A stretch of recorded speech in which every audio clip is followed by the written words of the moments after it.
This is the best moments of the BBQ Central Show in 10 minutes or less. Ever wish you could re-listen to your favorite interview or segment? Do you enjoy hearing older shows for the first time in years? Then the best moments of the BBQ Central Show in 10 minutes or less is just what you need. Thanks for listening and enjoy the show. Hello, friends. Jon Solberg here. I'm your host for the best moments of the BBQ Central Show in 10 minutes or less, and I'm always happy to be here. Hey, do you remember that time that Rod Gray resigned from the Kansas City Barbecue Society Board of Directors? It's kind of an interesting story. A little piece of barbecue history on top of it. So let's jump into that. Or as promised, joining me now to talk about something that has kind of developed here over the last 4 or 5 days. And he is actually, I'm proud to say, friend of the show. He has done a barbecue roundtable chicken edition. He's been on a few other times just talking about Pellet Envy competition cooking team. I am, of course, talking about Rod Gray. Rod, thanks for coming on tonight. How are you? Hey, Greg, I'm great. I'm glad to be here, and I'm glad you consider me a friend of the show. I love what you do for barbecue, and I wish I could listen to your program more. It's a great thing. Uh-oh. So that means you don't listen to it? Oh, no, I just don't always listen to it. All right, so certainly been kind of a whirlwind last few days. I guess what happened? Well, let me fill you in, and you can tell me. I'm a frequent visitor to your blog, and scooped over there. It was probably Thursday or Friday last week, and saw that you had made a post that you had. It was a very brief post, and the reason that I had actually contacted you because it seemed so out of character to the 4 or 5 paragraph synopsis type deals that you do after you get back from cook-offs. Just very brief. I've kind of resigned, and I'm going to withhold comment. Blah blah blah.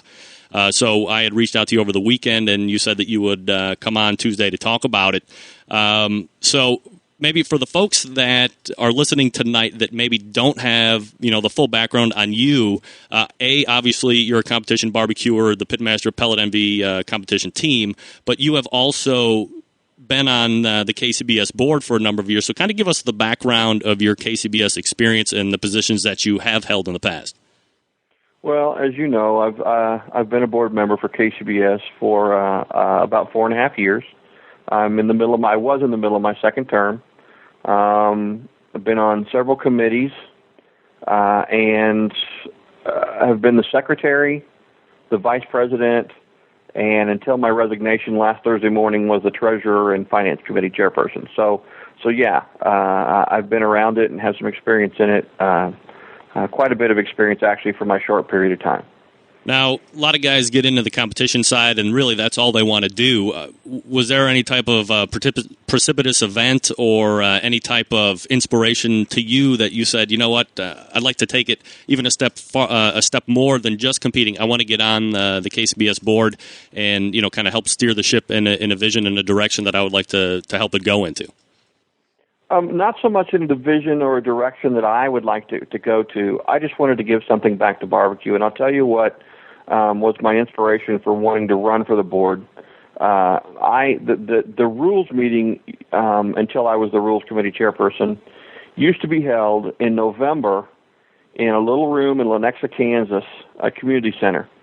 And I attended that meeting several years, and it was always the same 30 or 40 people from the Kansas City area.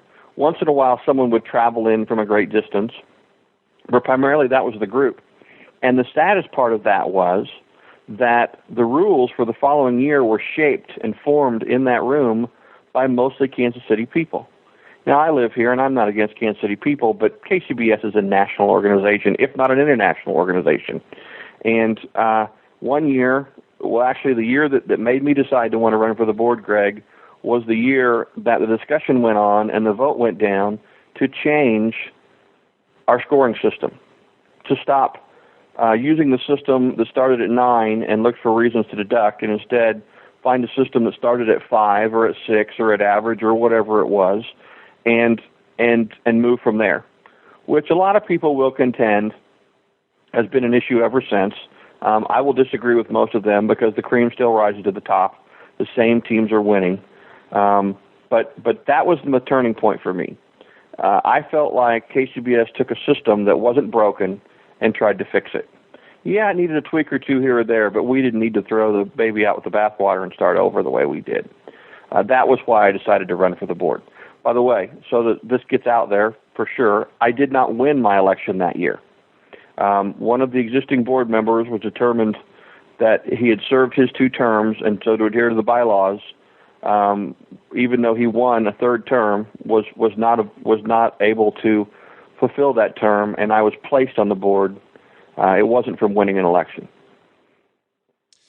All right, so I mean, there's so many different directions that I could go at just from hearing that. So I mean, you got 40 guys that are in a room, and as you said, and this was a point I was going to make. Kansas City Barbecue Society obviously started, Gary, Carolyn Wells amongst their friends, kind of funning and palling around to have a little competition. But I mean, has since in the 20+ years grown into, I believe it is correct to say, international organization. Obviously, the largest sanctioning body here in the United States. So it almost seems, and obviously it's not feasible for people that are members in Maine or in San Diego or wherever to fly in for these rules meetings. Is there not an availability of people being able to join in via some type of web conference or connecting in so they can at least voice their opinion from wherever their remote location is, instead of relying on 30 or 40 people that are there locally to make that decision for them? No, Greg, there really isn't. KCBS, for all its faults, is far and away the best sanctioning body in the world. It's still a great organization, despite what we're talking about here and despite what we're going to talk about. And truthfully, the changes I made on the Rules Committee were not that drastic, other than to group the Rules meeting in with the annual banquet, a time when a lot of people do travel to wherever the banquet's held, whether it's Kansas City or Nashville or wherever it may be in coming years, so that more people can participate in the Rules meeting. The good news is that the last couple of years there have been very few rule changes, which is good. We need to bring some stability to our rules and not change them on a whim every year. And that is, I think last year we changed a grand total of 3 rules, which someone older than I may correct me if I'm wrong, but I believe that's probably the least amount of changes that have ever occurred to our rules. But to answer your question, no. There isn't a way in place to allow members to participate via web conference. We're just not that far into the technology of it all. All right, so let's kind of scoot back a little bit. The end of last week, obviously, you stepped down. During the course of the weekend, the past few days, lots of speculation surfacing, obviously on the internet, especially on the barbecue forum, where a large Kansas City contingent posts and reads information. People are starting to kind of give their own opinions and ideas of perhaps what they think is going on, and of course, not naming any one person in particular, but for those who have knowledge of the board of directors, I guess it's probably not that hard to figure out who you might have been referring to. Was your time during your tenure? I mean, did you think things were fine and moving in the right direction? And then, at what point did that kind of sour for you? As always, I invite you to go listen to this complete episode over at the BBQCentralShow.com. This is quite an interesting show. There's a lot going on in it. I'm just curious, has Rod Gray been able to affect any of these changes? All this, 13 years later, 14 years later, 15 years, 6, whatever. Has he done any of those things? Has he fixed anything? What has Rod Gray done over at KCBS lately? I'm not sure. I'd be curious to find out. So go check that out. And until next time, I'm your host, Jon Solberg. I look forward to talking to you again soon.